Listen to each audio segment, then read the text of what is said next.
Whenever we talk about holiness and growth in holiness and spiritual disciplines, oftentimes I will notice an inclination of the head.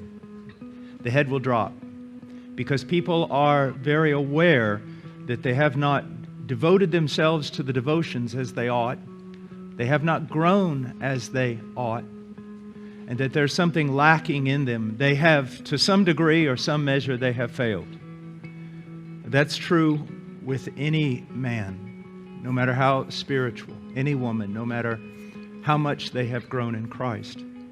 Whenever I teach on spiritual disciplines or I teach on the necessity to read the Word or to pray, I always want you to keep this in mind. His mercies are new every morning. I have been walking with the Lord for getting close now to 35 years. That is my verse. That's my text. There's not enough paper in the world, not enough trees to cut down, to write down how many times I have failed the Lord, how many times I have gone astray.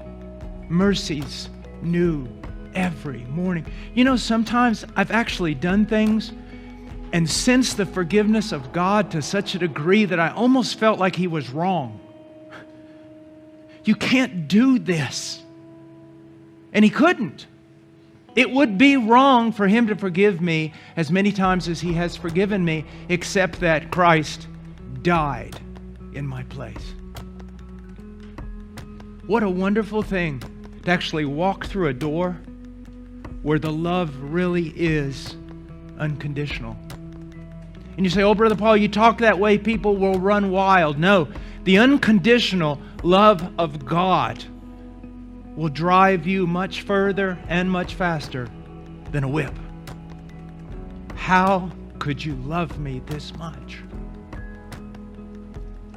It's a mystery of the ages. How could you love me this way? And so, we talk about prayer. I know that you're thinking, man, my lack of devotion is evident. I don't pray as I ought. We talk about reading the Word. My lack of devotion, I don't read as I ought. But what I don't want you to do is I don't want you to sit there and dwell on the past. I want you to think about now. I want you to think about rising up now and seeking to obey God in His strength. And every time you fail, I want you to go back to the same thing. Christ died on Calvary so that His mercies might be new every morning. You see, here's one of the things the devil will always do, and how you can always tell his voice. When you sin, he will tell you, run away. Run away. And if you even think about not running away, you hypocrite. Just yesterday, Paul, you sinned. Go. What would God want with someone like you? Go. And so you have this, I call it kind of a hockey mentality, in which when you've sinned, go sit in the penalty box for at least several days, depending on the magnitude of the sin. Don't think about raising your head. And then after a while, you've done a certain degree of, mourning. Then, you can come back, but I've got my eye on you. God never speaks that way. God will come to you and tell you you have sinned, and He will say it so clear that it will literally break your heart in two. But if it's God's voice, He will always come back and say, now return to me. Return to me. Run. Run to me. I've sinned. I can't run to Him. You've sinned. You must run to Him. You see.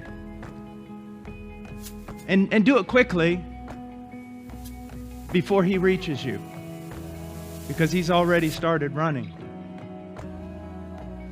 And see, that's why I'm so glad that my security doesn't depend on my devotional life.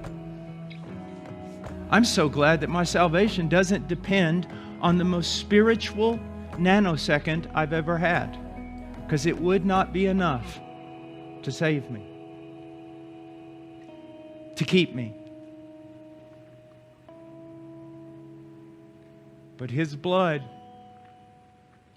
that'll do it. That'll do it.